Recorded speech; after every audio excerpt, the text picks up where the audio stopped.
আসসালামু আলাইকুম। আজকে আমি আপনাদের সাথে শেয়ার করছি অসাধারণভাবে একটি ফ্রক তৈরি করার ডিজাইন। সুতির এই গজ কাপড় দিয়ে আপনি আপনার বাচ্চার জন্য খুব সহজে এবং খুব আনকমন একটি ডিজাইন তৈরি করতে পারবেন। আশা করছি প্রথম থেকে ভিডিওর সাথেই থাকবেন, তাহলে আপনি আপনার যে বয়সী বাচ্চাদের জন্য তৈরি করতে চান এখানে মেজারমেন্ট বাড়িয়ে এবং কমিয়ে নিলেই কিন্তু আপনার বাচ্চার জন্য তৈরি করতে পারবেন। আমি আগে থেকে ক্ষমা প্রাপ্তি যে আমার ভিডিওটা একটু ঘোলাটে টাইপের হয়ে গিয়েছে, তারপর আমি স্ক্রিনে লিখে দিয়েছি কতটুকু নিয়েছি। কাপড় এখানে আমি 4 পিস কাপড় নিয়েছি। বডি মেজারমেন্ট নিয়েছি 6.5 ইঞ্চি পরিমাণ।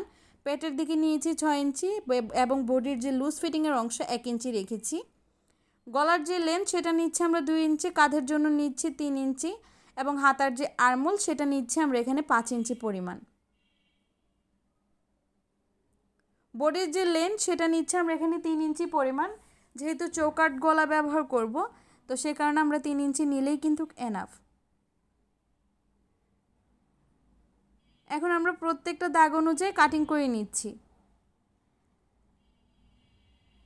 বডির টপ পার্টটা আমাদের কাটিং করা হয়ে গিয়েছে, মাঝখান থেকে একটি ছোট্ট করে কাট দিয়ে রেখেছি। প্রিন্টেড কাপড়টা আমরা এখানে আমাদের প্রয়োজন অনুযায়ী নিয়েছি। এখানে 3.5 হাত বহরের একটি প্রিন্টেড কাপড় আছে এবং যেহেতু বহরের পরিমাণটা একটু বেশি, তো আমি এক সাইড থেকে হাতার জন্য একটু কাটিং করে রেখে দিব এবং ব্যাক পার্টে আমরা এক কালার কাপড় ব্যবহার করব। এখানে পাশে আছে 18 ইঞ্চি পরিমাণ এবং লং আছে 14 ইঞ্চি পরিমাণ।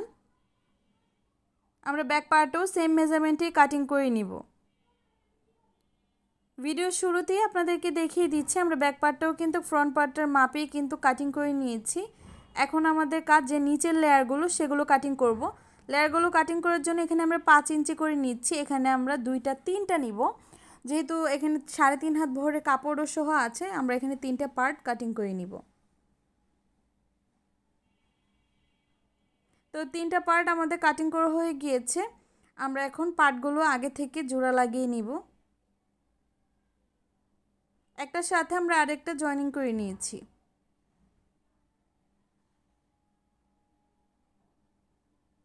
হাতের সাহায্যে আমি সেলাইগুলোর উপর থেকে একটি ফিনিশিং দিয়ে নিয়েছি।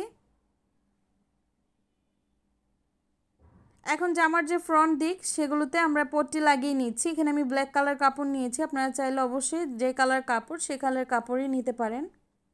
সাইড থেকে আমি ছোট ছোট করে কাট দেওয়ার পর হাতের সাহায্যে একটু প্রেস করে নিচ্ছি। তারপর কাপড়টা আমরা উল্টো দিকে উল্টে নিয়ে তারপর যে সেলাইটার উপর থেকে আমরা সেলাই দিব। তো কাপড়টার যে ফোল্ড করে ভিতর দিকে আমরা নিয়ে ভাঁজ দেওয়ার পর উপর থেকে সেলাইটা দিয়ে দিচ্ছি, চাপ সেলাইটা। সেমভাবে আমি ফ্রন্ট পার্ট এবং ব্যাক পার্টের যে পট্টিটা সেটা লাগিয়ে নিব। পট্টিগুলো লাগানোর পর আমরা কাঁধের অংশগুলোকে সেলাই করব। 2টা কাপড় আমরা ভাঁজ দিকে ভিতরের দিকে রেখে তারপর উল্টো দিকগুলোতে সেলাইটা দিচ্ছি।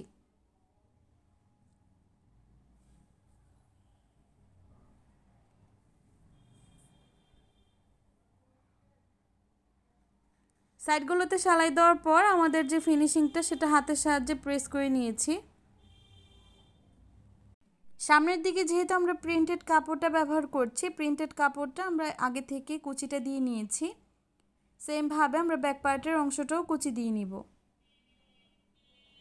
এখানে এক সাইড কোনো সেলাই করার প্রয়োজন নেই, যেহেতু আমাদের 5 ইঞ্চি যে ফেব্রিক্সটা এক কালারের সেটা আমাদের পুরো ঘেরটাতে জয়েনিং হবে। তো সেই জন্য ওই কাপড়টা যেহেতু আগে থেকে সাইডগুলো জোড়া লাগিয়ে নিয়েছি, তো এখন আমরা এক সাইড যে কোনো এক সাইড আমরা সেলাই করে নিচ্ছি। চিকন করে একদম ফোল্ড করে সেলাইটা করে নিব। সেলাই দেওয়ার পর আমাদের কাজ এখন যে হাতার অংশ কাটিং করার জন্য এখানে 4 ইঞ্চি পাশে এবং 8 ইঞ্চি যেই লংয়ে নিয়েছি। এখন যে কোনো একটা কর্নার সাইড থেকে আমরা আরেকটি কর্নারে মিলিয়ে দিয়েছি। মিলানোর পর সমান দিকগুলোতে ছোট্ট করে একটি কাট দিয়ে রেখেছি। রাউন্ড দিকটাতে এখন আমরা সেলাইটা করে নিব।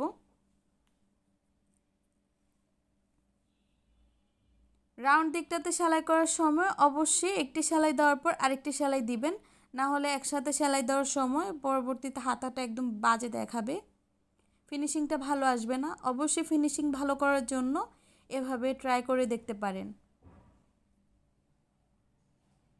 হাতাগুলো সেলাই করার পর আমাদের কাজ হচ্ছে কুচিগুলো আগে থেকে তৈরি করে নেওয়া।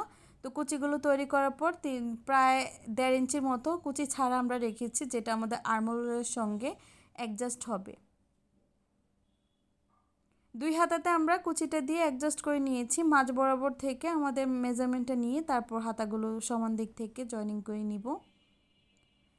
হাতার উপর থেকে আমি একটি চাপ সেলাই দিয়ে দিচ্ছি। উপর থেকে চাপ সেলাইটা দেওয়ার পর হাতাটা কিন্তু একদম কাঁধের দিকে ঝুলে থাকবে।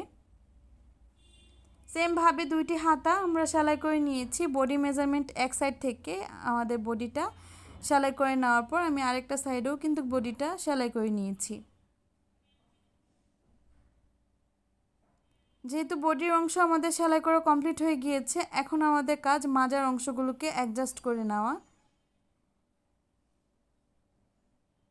তো আমরা মাজার অংশগুলো অ্যাডজাস্ট করার আগে যে ঘেয়ারের অংশগুলো, তো সেগুলোর এক সাইড সেলাই করে নিয়েছি। সেলাই করার পর যে নিচের যে কুচির অংশটা, সেটা আমরা উপরের দিকে রেখে একটু দূরত্বে কিন্তু কুচিটা দিয়ে নিচ্ছি।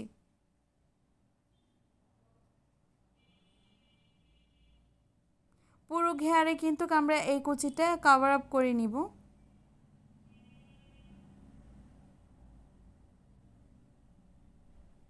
পুরো ঘেয়ারটা কমপ্লিট হয়ে যাওয়ার পর আমরা বডির যে মাজার ঘেয়ার অংশ একটি সাইডও আবার বন্ধ করে দিচ্ছি, যেহেতু অলরেডি আমরা আরেকটি সাইড বন্ধ করে নিয়েছি। তো 2টা মাজার সাইড আমরা বন্ধ করার পর যে জামার ফ্রন্ট দিকটা, সেটার ভিতরে মাজার ঘেয়ার অংশটা অ্যাডজাস্ট করে সেলাই করে নিব। পুরো ঘেয়ারের অংশতে আমাদের পুরো কুচিটা সমানভাবে অ্যাডজাস্ট করার জন্য সাইড ফাড়া অংশগুলো একসাথে মিলিয়ে সেলাইটা করতে হবে। মানে 2 সাইডে যেহেতু বডির অংশতে সেলাই আছে, তো মাজার দিকের সেলাইগুলো এবং বডির দিকের সেলাইগুলো একদিকে এনে তারপর সেলাইটা করতে হবে। যদি দেখেন যে বডির অংশটা বেশি লুজ হয়ে গিয়েছে, তখন খুলে আবার বডির অংশটা একটু টাইট দিয়ে নিলে পুরো ঘেরটাতে কভার আপ হয়ে যাবে। তো আমরা একটি সেলাই দেওয়ার পর অবশ্যই ডাবল সেলাই দিয়ে দিব। এখানে দেখে দেখে অবশ্যই কিন্তু ভালোভাবে সেলাইগুলো দিতে হবে, না হলে কিন্তু পরবর্তীতে ঘেরগুলোতে যে বাড়তি সেলাইটা পড়ে যেতে পারে। পুরো মাজাতে আমরা ডাবল সেলাই দিয়ে নিয়েছি। ডাবল সেলাই দেওয়ার পর এখন আমরা ভাঁজ দিক করে নিব।